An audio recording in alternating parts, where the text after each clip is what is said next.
ലോകത്തിലെ ഏറ്റവും ദയാലുവായ ന്യായാധിപൻ എന്നറിയപ്പെട്ടിരുന്ന അടുത്തിടെ അന്തരിച്ച US municipal judge Frank Caprio. അമേരിക്കയിലെ റോഡ് ഐലൻഡിലെ പ്രോവിഡൻസ് മുനിസിപ്പൽ കോടതിയിലെ ചീഫ് ജഡ്ജിയായിരുന്നു അദ്ദേഹം.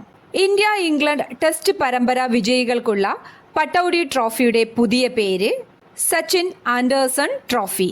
ക്രിക്കറ്റ് ഇതിഹാസം സച്ചിൻ ടെണ്ടുൽക്കറെയും ജെയിംസ് ആൻഡേഴ്സണെയും ആദരിക്കാനാണ് ഈ പേരുമാറ്റം. പരമ്പര വിജയിക്കുന്ന ക്യാപ്റ്റന് പട്ടൗഡി മെഡൽ ഓഫ് എക്സലൻസ് എന്ന പുതിയ മെഡൽ നൽകി ആദരിക്കും. ഇന്ത്യയിലെ ഓരോ ഭൂമിക്കും നൽകുന്ന 14 അക്ക സവിശേഷ തിരിച്ചറിയൽ നമ്പറിന്റെ പേര് unique land parcel identification number അഥവാ ഭൂ ആധാർ. കേന്ദ്ര സർക്കാരിന്റെ digital India land records modernisation പ്രോഗ്രാമിന് കീഴിലാണ് ഈ പദ്ധതി. ഭൂമിയുടെ അക്ഷാംശ രേഖാംശ വിവരങ്ങൾ അടിസ്ഥാനമാക്കിയാണ് ഈ നമ്പർ നൽകുന്നത്. ഭൂമി തർക്കങ്ങൾ കുറയ്ക്കുകയും രേഖകൾ സുതാര്യമാക്കുകയുമാണ് ഇതിന്റെ ലക്ഷ്യം. 2025 ന്യൂഡൽഹിയിൽ വെച്ച് നടക്കുന്ന ലോക പാരാ അത്ലറ്റിക്സ് ചാമ്പ്യൻഷിപ്പിന്റെ ഭാഗ്യചിഹ്നം വിരാജ്. ചാമ്പ്യൻഷിപ്പിന്റെ ബ്രാൻഡ് അംബാസിഡർ കങ്കണ റണാവത്ത്.